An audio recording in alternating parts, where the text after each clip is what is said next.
증시하다는 경고할 거는 같아요. 좀 상당히 이제 막힌 종목장 연출 가능성이 높기 때문에 사실 연준의 그 매파적인 스탠스가 완화될 가능성이 그렇게까지 높아 보이지는 않거든요. 1차 변곡점 같은 경우를 보자면은 저는 사실 7월 FOMC 회의보다는 오히려 8월 중순에 예정돼 있는 7월 CPI를 조금 주목을 하자라고 말씀을 드리고 있고, 중국의 그 내수 수요가 회복 국면에 접어들지 않고 있기 때문에 우리나라 수출의 증가폭을 좀 더디게 만드는 요인이다. 인도 증시 같은 경우를 보자면 제 생각에는 약간 연금 느낌으로 이제 중장기적으로 가져가도 된다. 자, 이제 한 분 한 분 또 모시고 이야기 나눠보도록 하겠습니다. 이분 모셔보죠. 현대차증권 리서치센터 이재선 연구위원, 안녕하십니까? 안녕하세요. 네. 위원님께서 7월 증시 전망 보고서를 내셨는데 40페이지가 넘더라고요. 네. 그죠. 월간 전망은 대체로 그 정도 수준입니다. 네. 좀 요약해서 좀 알려주시죠. 근데 제목을 보면 안전제일이에요. 공사장에 네. 보통 이렇게 많이 써 있는. 그렇죠. 제가 뭐 계속 말씀드렸다시피 증시하다는 경고할 거는 같아요. 근데 7월 한 달만 놓고 보자면은 좀 상당히 이제 막힌 종목장 연출 가능성이 높기 때문에 안전한 쪽으로 저희가 뭐 업종이라든지 내지는 자산 배분 관점에서 시장을 좀 바라보자라고 말씀을 드리고 있고요.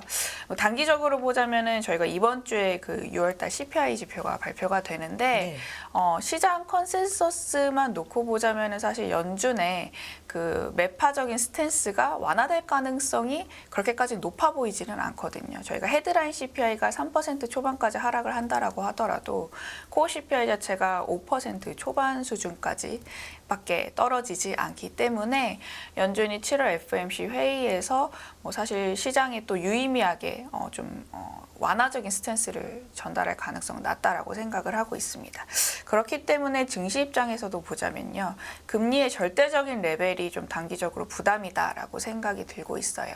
뭐 금리에 대한 민감도가 사실 연초 대비해서 떨어지긴 했지만 지금 10년물이라든지 2년물이 이제 연중 최고치 수준에서 횡보를 하고 있는 상황이기 때문에 저희가 일드갭 관점에서는 부담일 수밖에 없다. 그러니까 주식의 기대 수익률이 그렇게까지 높아지지 않는 국면 내에서는 사실 이제 채권 수익률이 올라가는 국면 내에서 주식 매력도가 좀 떨어질 수밖에 없다라고 보시면 될 것 같고요.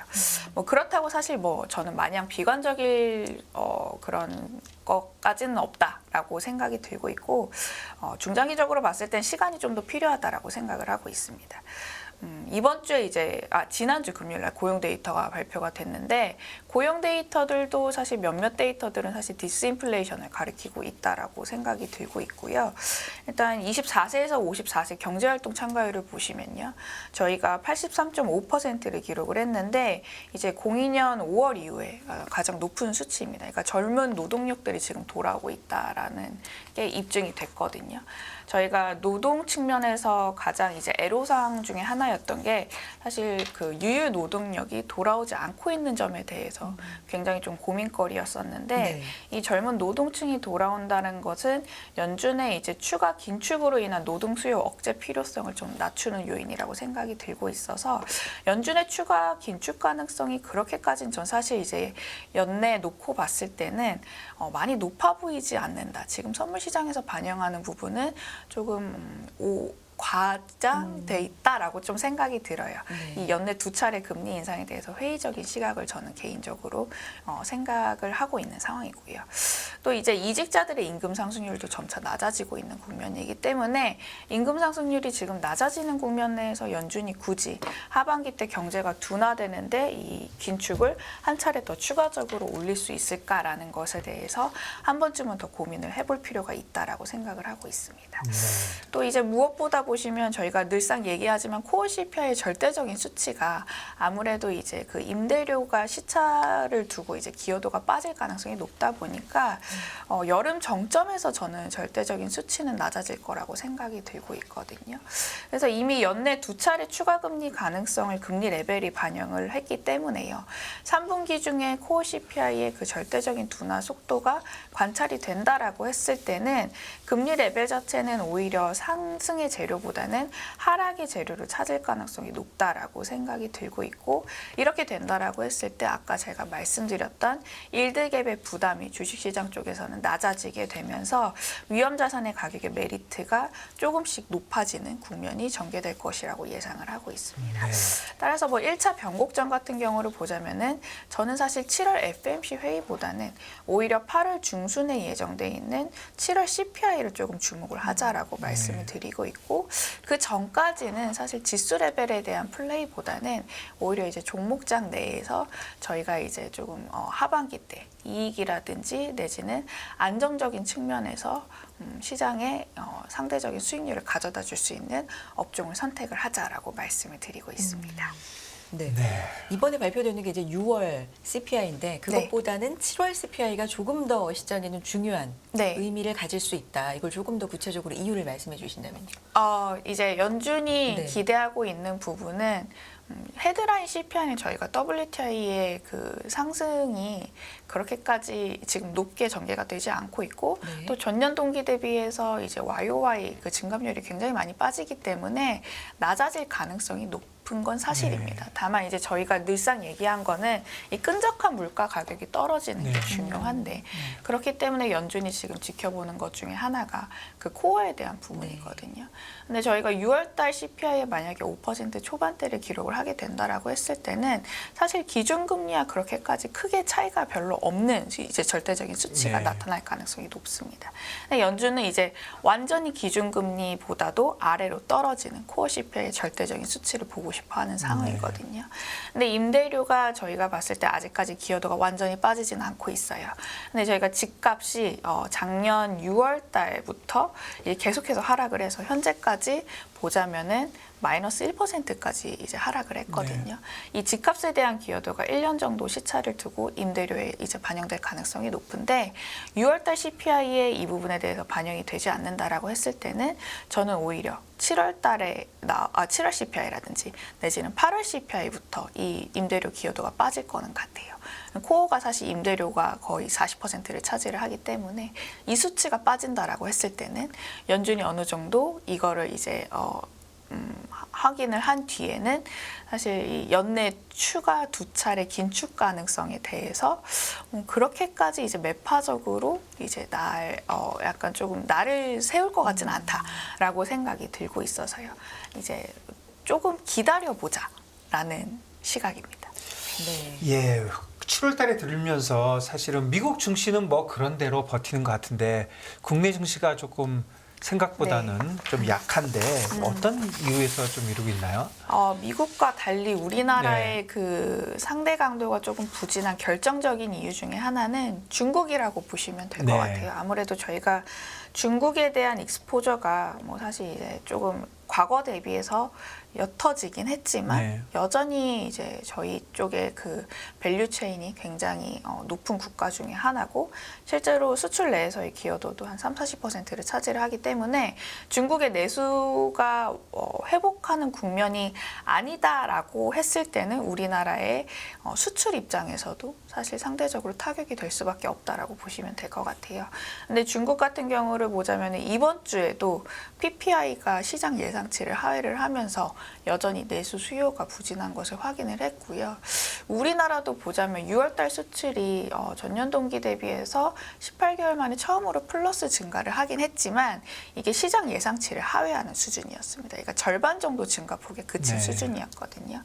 이게 사실은 중국의 그 내수 수요가 아직까지 시장이 예상한 것 대비해서는 완만하게 이제 회복 국면에 접어들지 않고 있기 때문에 우리나라 수출의 증가폭을 좀 더디게 만드는 요인이다라고 보시면 될 것 같아요.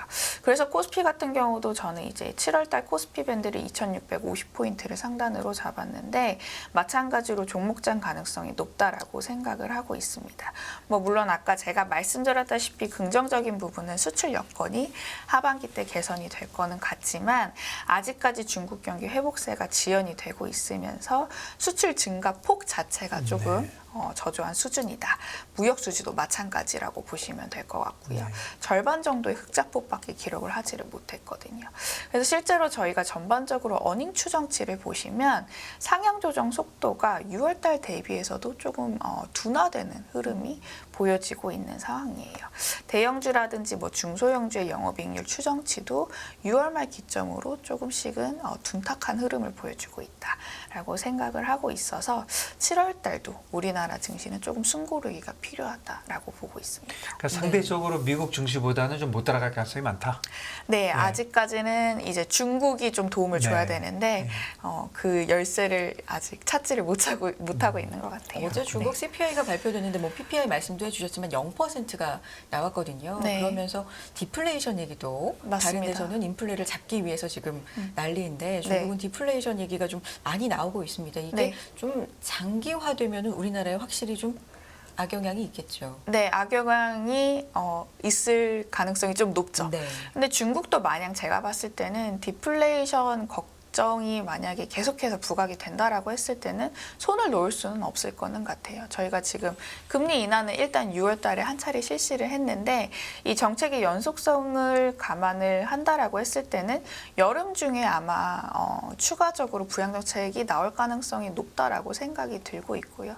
뭐 그게 사실 예전 대비해서는 강도가 그렇게 셀 것 같지는 않지만 어쨌든 간에 중국이 마일드하게 이제 회복을 하기 위해서는 추가적인 부양 정책이 나와야 된다라고 저는 생각을 하고 있습니다.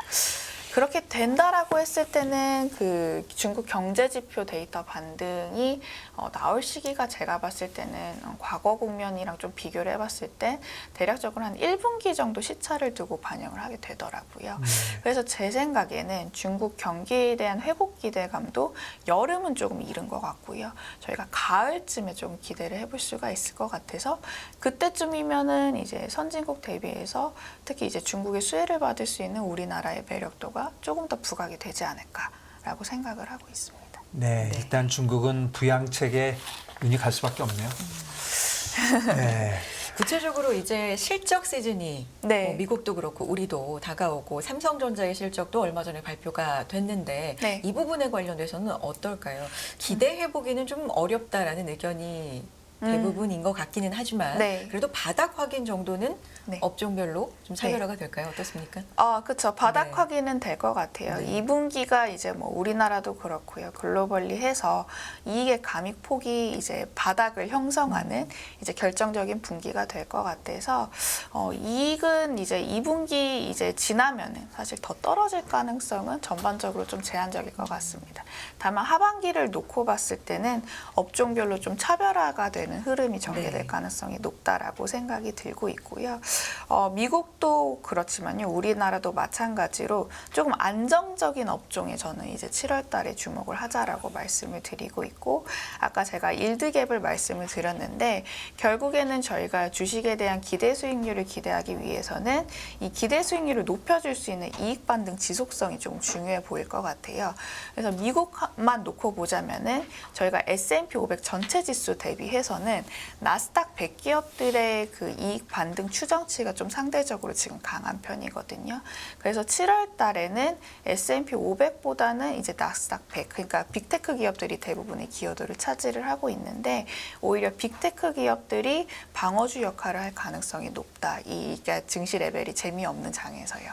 그렇게 생각을 하고 있고 우리나라도 마찬가지로요. 이 이익이 사실 견고한 업종이 상대적으로 좀 방어력이 높을 것 같다라고 생각이 들고 있고 실제로 이제 지난주에 저희가 새마을금고 사태를 한번 겪으면서 이 기업들에 대해서도 현금 흐름의 중요성이 더욱더 중요해졌잖아요. 그래서 현금 흐름이 이제 개선이 계속 되고 있고 또 이익의 추정치가 상대적으로 견고한 업종들을 보자면은 저희가 테마는 2개를 꼽을 수가 있을 거는 같아요. IT 테마도 하나 있고요. 또 하나의 테마는 이제 캐펙스 관련된 산업재 관련된 테마도 있을 거는 같은데 세부적인 항목으로도 보자면 기계라든지 뭐 상사라든지 조선, 자동차까지도 조금 꼽을 수가 있을 것 같고요. IT를 넘어가자면은 반도체라든지 IT 가전이라든지 내지는 디스플레이 업종을 조금 꼽을 수가 있을 거는 같습니다. 네, 뭐 우리 시간이 많지는 않지만 레포트에 지금 인도와 일본 증시에 대해서 좀 네. 설명을 하셨는데 네. 일본은 30년 내 최고가, 네. 일본은 인도는 올타임 하이죠? 네, 맞습니다. 뭐 어떤 시사점이 있는 건가요?